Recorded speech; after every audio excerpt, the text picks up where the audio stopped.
आप देख रहे हैं जी सलाम उर्दू दुनिया का नंबर 1 न्यूज चैनल। मैं हूं इमरान खान। 4 बजे की खबरों के साथ बाहुबली लीडर साबिक रुकने पार्लियामेंट अतीक अहमद को अब उत्तर प्रदेश में अपने कत्ल का डर सताने लगा है और उसके चलते उसने अपने ऊपर चल रहे मुजरिमाना मामलों की समाअत वीडियो कॉन्फ्रेंसिंग के जरिए कराए जाने की मांग की है। उसके वकील ने इस बाबत एमपी एमएलए स्पेशल कोर्ट में एक अर्जी दाखिल की और इन दिनों अहमदाबाद के साबरमती जेल में बंद चल रहे बाहुबली साबिक रुकने पार्लियामेंट अतीक अहमद को यूपी आने से ही डर लग रहा है। बाहुबली को पेशी पर गुजरात से यूपी लाए जाने पर अपनी जान का खतरा लग रहा है।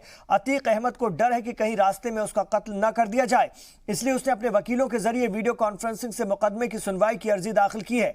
आपको बता दें कि सुप्रीम कोर्ट के 23 अप्रैल 2019 के हुक्म के बाद से अतीक अहमद की जेल में बंद है। अतीक अहमद अहमदाबाद की और अतीक अहमद ने अपने सियासी मुखालफिन और पुलिस के आला अफसरान पर अपने कत्ल की साजिश रचने का इल्जाम लगाया है। अतीक अहमद के वकील ने एमपी एमएलए कोर्ट में अर्जी दाखिल की और इस अर्जी में मुन्ना बजरंगी की तरह कत्ल होने का अंदेशा जाहिर किया है। जेल में प्रयागराज से उसका बयान लेने गए एक पुलिस एहलकार ने उसे ऐसी जानकारी दी है कि उसे अदालती हिरासत में तलब करके रास्ते में कत्ल की साजिश रची जा रही है।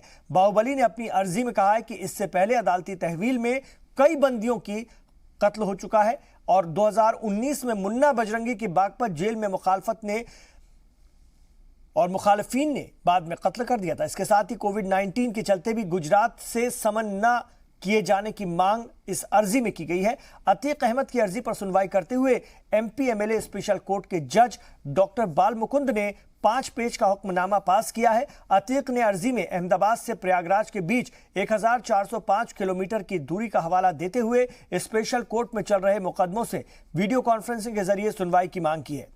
उनका कहना है कि अहमदाबाद की जेल में वो कई संगीन बीमारियों की चपेट में आ गया है। वो किडनी, रीढ़ की हड्डी और गंभीर बीमारी से मुतासिर है।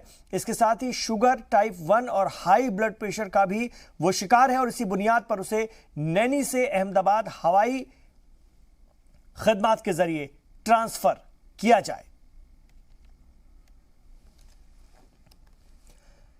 और इसी खबर पर हमारे नुमाइंदे बराह रास्त जुड़ गए हैं प्रमोद शर्मा, उनसे मजीद बात करेंगे। अतीक का ये खौफ, ये डर क्या बताता है प्रमोद साहब, आपसे जानना चाहेंगे सबसे पहले। और जिस तरह के खदशात, जिस तरह के अंदेशे उसने जाहिर किए हैं, कैसे देखा जाए और उसके पीछे उसकी रणनीति क्या हो सकती है, हिकमत अमली क्या हो सकती है? क्या वाकई ये डर है या कुछ और? देखिए, सबसे पहले अगर हम बात करें तो उत्तर प्रदेश में इस माफिया डॉन को आने में क्यों डर लगता है, अगर इसकी तफसील में आप जाएंगे तो इसके पीछे कई वजह हैं। सिर्फ अतीक ही नहीं, मुख्तार अंसारी को भी डिप्रेशन हो गया है जब उनको उत्तर प्रदेश वापस लाने की बात कही गई है। रोपड़ जेल में, पंजाब में मुख्तार अंसारी बंद हैं, उनको लाने के लिए यहाँ से सम्मन भेजा गया था, लेकिन उन्होंने वहाँ की मेडिकल रिपोर्ट के आधार पर आने से मना कर दिया। अब अतीक अहमद को भी डर लग रहा है। अतीक अहमद इस समय अहमदाबाद की जेल में है, साबरमती में। कल एमपी एमएलए कोर्ट में उनकी सुनवाई होनी थी, लेकिन उनके वकीलों की ओर से कहा गया कि वीडियो कॉन्फ्रेंसिंग के जरिए उनसे बात रखी जाए, वो अपनी बात कहेंगे, लेकिन आने में वो असमर्थ हैं। वो खुद कह रहे हैं कि उन्हें हत्या की आशंका है। ये अलग बात है कि उनके ऊपर एक से एक बढ़कर अपहरण और हत्या के मामले दर्ज हैं। 44 से ज़्यादा मामले उत्तर प्रदेश में उनके खिलाफ दर्ज हैं, जिनमें 25 जनवरी 2005 को तत्कालीन बीएसपी के विधायक राजू पाल की इलाहाबाद के अंदर हत्या की गई थी। उसमें भी इनका हाथ का आरोप इनके ऊपर लगा था। इसके बाद ये फरार हो गए थे। तो माफिया को कहीं ना कहीं डर तो लग रहा है। अब डर क्यों लग रहा है, इसके पीछे अगर हम जाएंगे तो जानेंगे कि उत्तर प्रदेश में जो मौजूदा सरकार है, योगी आदित्यनाथ की सरकार, ये लगातार माफियाओं के खिलाफ अभियान चला रही है। मुख्तार अंसारी के खिलाफ लगातार अभियान चल रहा है, अतीक अहमद के खिलाफ लगातार अभियान चल रहा है। आज की अगर हम अपडेट दें इसमें, तो अतीक अहमद के बहुत निकट का सहयोगी जिसको माना जाता है, ये है जावेद उर्फ पप्पू गंजिया। इसके फार्म हाउस पर आज बुलडोजर चलाया गया है। अतीक के जितने सहयोगी हैं, एक एक करके उनको सरकार ने निशाने पर लिया है। उनके ऊपर जो एक्सटॉर्शन के मामले चल रहे हैं, लगातार जेल में रहकर धमकी दी जा रही है, उद्योगपतियों को धमकाया जा रहा है, पहले गवाहों को धमकाया जा रहा है। तो उन सब मामलों में इस बार एक्शन हो रहा है, क्योंकि कोई भी जब माफिया बनता है तो पुलिस के साथ उसका गठजोड़ होता है और राजनीतिक ताकत उसके पास होती है। तो ये सब का जो मिश्रण है, उसमें से एक अतीक अहमद है। प्रमोद जी, विकास दुबे के बाद से अगर हम देखें तो ये खौफ कुछ ज्यादा नहीं बढ़ गया, ये डर कुछ ज्यादा नहीं बढ़ गया इस तरह के लोगों में? वो जेल के अंदर ही रहना चाहते हैं, बाहर आने को ही नहीं देख रहे हैं, या उत्तर प्रदेश नहीं जाना चाहते हैं अगर कई बाहर हैं तो? विकास दुबे के बाद से कुछ ज्यादा खौफ बढ़ा है?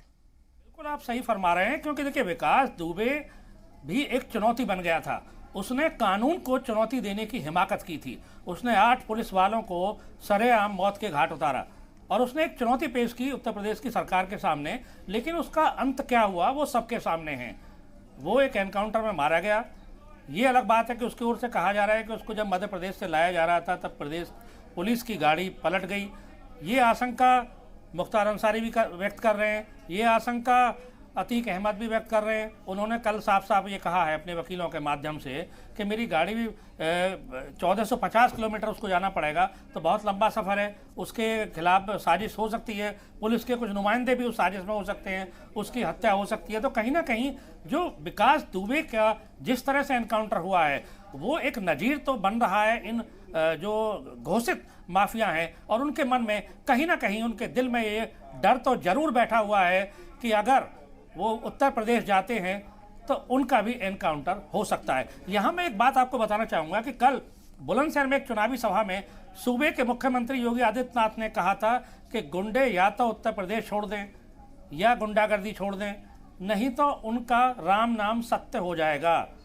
तो सीएम ने खुला अल्टीमेटम, खुली चेतावनी दी है। वो भी एक वजह है, और वो ये जान भी रहे हैं कि इस समय जो मौजूदा सरकार है इसमें कोई राजनीतिक संरक्षण किसी को नहीं मिलने वाला है, चाहे मुख्तार हो चाहे अतीक हो। अतीक हमेशा सत्ता के सहारे अपना खौफ पैदा करते रहे। अतीक के इतिहास में अगर आप जाएंगे तो देखेंगे कि 2005 में राजू पाल ने हिमाकत की थी उनके भाई अशरफ के खिलाफ चुनाव लड़ने की। वो चुनाव जीता जरूर, इलाहाबाद से विधायक भी बना, लेकिन उसके बाद उसको गोलियों से भून दिया गया।